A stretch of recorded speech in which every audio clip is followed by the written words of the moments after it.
Thanks for joining us today. You have tuned into Business Daily, and I'm Ijun in Seoul. We have a lot on our plate today, so let's get started with today's highlights. Korea saw its economy grow at its fastest pace in 5 years in the third quarter, thanks to a pickup in consumption and a lift in the service sector. December is set to be a month in which the U.S. and Europe part ways. The Fed Reserve is expected to raise rates, while the ECB is likely to unleash a fresh round of stimulus and head the other way. How will this divergence affect global financial markets? Korea's economic growth in the third quarter quickened from an earlier estimate thanks to recovering domestic demand. Still, it looks like meeting the government's target of 3% for the year will be tough. Our Hwang Jae has the details. Customers are busy digging up goods at a massive sales event. The promotional campaign led by local retailers comes after the Korean government launched a similar Black Friday event back in October. I came out to buy what my daughter needs, and I was satisfied with the discount rate and the variety of products. On the back of such government measures to jumpstart spending, Korea's economy expanded at the fastest pace in more than 5 years. The Bank of Korea says it grew 1.3% in the July to September period from the previous quarter, despite the country's traditional growth engine exports losing steam.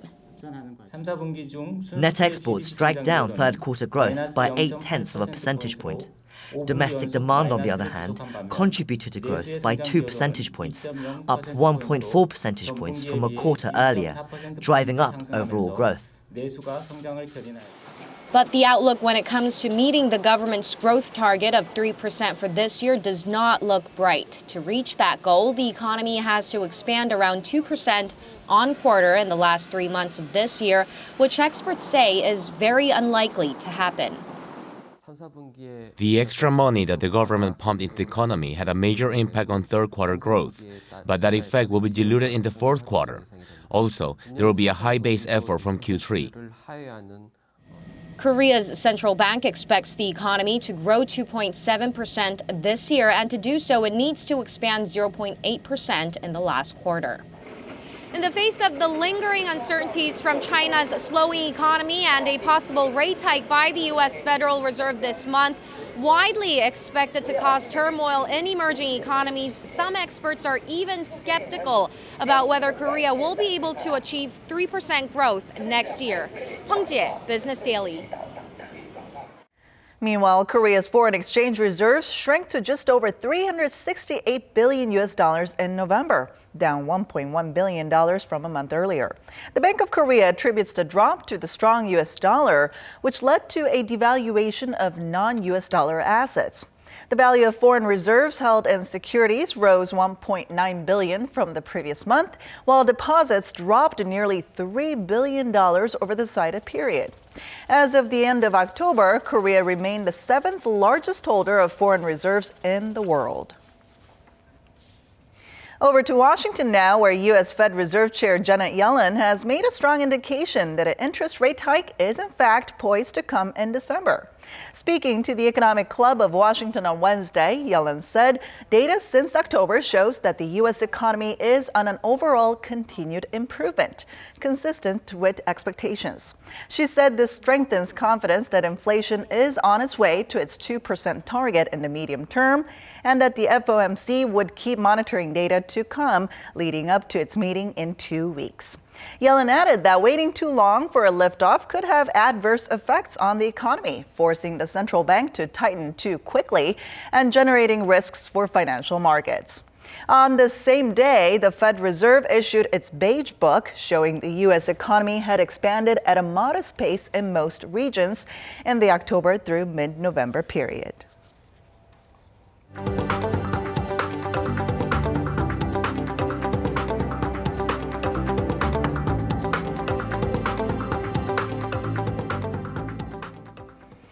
After days of wrangling between opposing parties, lawmakers at the National Assembly have passed a $332 billion budget bill for next year.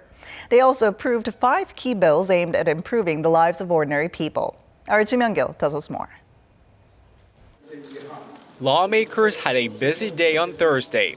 They passed the 2016 budget and 5 other key bills, while agreeing to continue discussion on more contentious pending legislation. Here's what's in the 2016 budget. The government has allocated $105 billion for welfare, $45 billion for education, $19 billion for R&D and social overhead capital, $33 billion for defense, $5.6 billion for culture and tourism, $4 billion for foreign affairs and unification, and the rest for other expenses related to such things as public safety, agriculture and fisheries, the environment, energy, and small businesses. The 2016 budget is nearly 3%, or $9.4 billion higher than this year's, but $257 million less than the original plan submitted by the government. Lawmakers also passed 5 other bills on Thursday. 2 of the 5 were backed by the ruling Saenuri Party. One lays out plans to promote tourism, and the other funds medical tourism and businesses in the healthcare industry seeking to enter the global market. The other 3 bills were backed by the opposition New Politics Alliance for Democracy Party. One for the construction of public postnatal care centers, and another that caps the number of hours medical specialists can work. A third bill seeks to prevent conglomerates from using forceful sales tactics with their suppliers, most of which are small businesses. Lawmakers also passed a bill that allows the government to collect income tax from clergy members for the first time starting in 2018. Meanwhile, the rival parties agreed to pass bills related to counterterrorism initiatives and North Korea's human rights by December 9th. They'll hold extra sessions to discuss contentious labor reform bills. Kim Hyung-gil, Business Daily. The Korea-China trade deal was ratified earlier this week, a deal that's expected to save Korean companies roughly $8.7 billion in tariffs annually and eventually trigger GDP growth down the line. But some businesses are up in arms over a compensation fund that was created to support other vulnerable fields. Our Lee Joo-young has more. After a long game of tug-of-war over the ratification of Seoul's free trade deal with Beijing, Korea's 2 rival parties managed to reach a deal under one condition. Private firms, public enterprises, and the agricultural and fisheries cooperatives will voluntarily offer 100 billion won each year for the next decade to support farmers and fishermen. That's $85 million a year into a state fund that will pool together up to 1 trillion won, or over $850 million to offer aid for education, healthcare, and housing in farming and fishing communities expected to be hit by the deal. But this initiative is receiving huge backlash from the private sector. Conglomerates say they were not consulted by the government prior to the creation of this fund, and these so-called voluntary contributions have been likened to another form of taxation. The government, on the other hand, says contributions will not be forced. We will provide plenty of incentives, such as tax credits and recognition of these donations as expenses, to encourage firms to give. Earlier in September, the government also created a Youth Hope Fund to support job creation for youth in the country, receiving over $85 million from Korea's top 10 firms. Millions of dollars were also donated by conglomerates in building up a network of creative economy innovation centers around the nation. Lee Joo-young, Business Daily.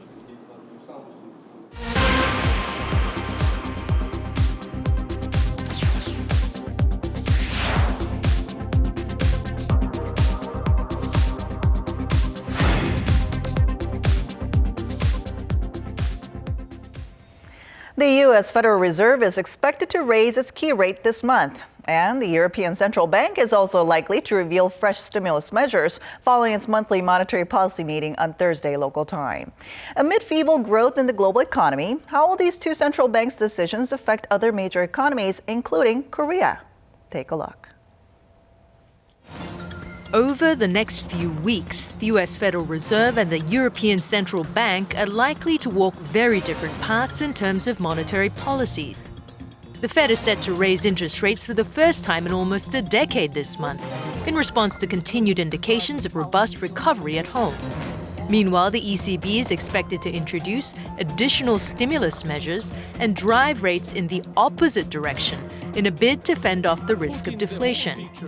And upon this news of greater policy divergence between the US and Europe, the US dollar hovered near its strongest against the euro in 7.5 months on Wednesday, while Asian stock markets were also in mixed territory ahead of Thursday's ECB policy meeting. So with rates in the US and Europe likely to move toward opposite ends, what kind of impact will this have on global financial markets? And how can Korea prepare for this looming monetary divergence? And to tell us more about this, Professor Kim Se-won from Ewha Women's University joins us in the studio today. So good to see you, Professor. Good afternoon. All right, so the European Central Bank seems poised to unleash a fresh batch of stimulus measures, perhaps reflecting the slowing growth in the region. Can you give us an overview of this? Oh, yes. There's in European Union zone, there's no sign of economic recovery. For example, their inflation is 0% and economic growth rate is 1%. And unemployment is about 11%. Wow. Altogether, that means they're under significant recession. Sorry, go ahead. And they are also affected by a terror attack in Paris that even make a situation worse. And actually, European Central Bank is not officially responsible for recovering economy, but there is something agreements between countries that the European Central Bank should be helping the situation by increasing money supply and decreasing interest rate. And also, like we saw in the report, the U.S. is taking a different direction here, about to raise its key interest rate in December. So, and it also had pretty good data to back this decision up. Can you tell us more about that? Right. The U.S. economy is totally different temperature, actually. Their economic growth rate is about 4% with 1% inflation. And the most impressive figure is their job creation. In October, for example, over 270 jobs have been created.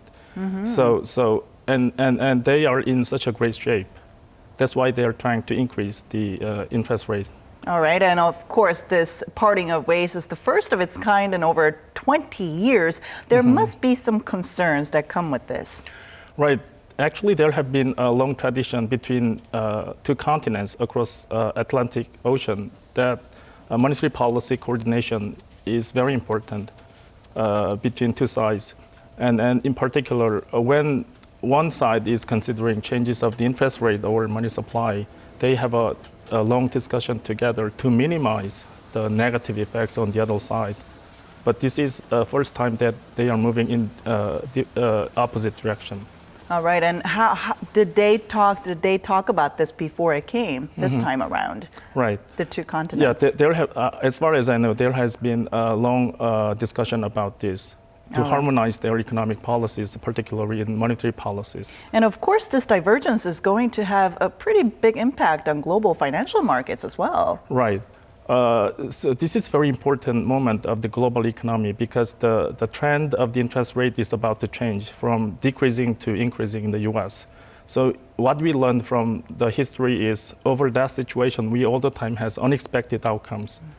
So for example, there will be serious outflows of the funds from emerging markets. And of course, China's economy has been slowing, and we've been seeing the US dollar strengthening like there's no end. So how will these factors come into play when coupled with this so-called the great monetary divergence? Well, for different directions of the interest between US and European continent, there will be serious reallocation of the money between countries. I think the emerging markets will be the most affected. There will be serious outflows of the money from emerging markets, and there will be more burden to countries who have quite a large size of the debt in US dollars. And now at this point, we want to know what kind of impact will this have on the Korean economy, and how can Korea prepare, I guess, in order to minimize damage? Well, if US decide to increase interest rate, there will be naturally outflow of the money from Korean financial market, and also that naturally increases Korean market interest rate.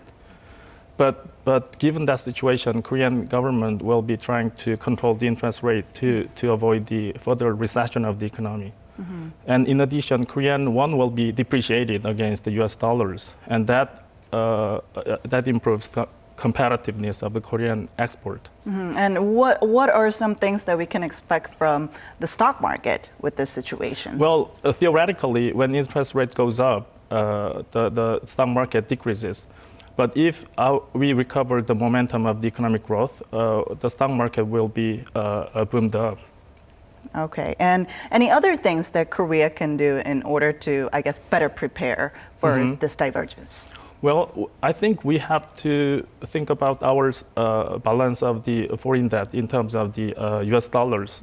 As far as I know, we do not have much debt in terms of the US dollars in the short run, but we have midterm and long-term US dollar-based debt. So we have to kind of minimize the size of the long-term US dollar-based debt. All right, thank you so much for coming in today, Professor. Thank you very much.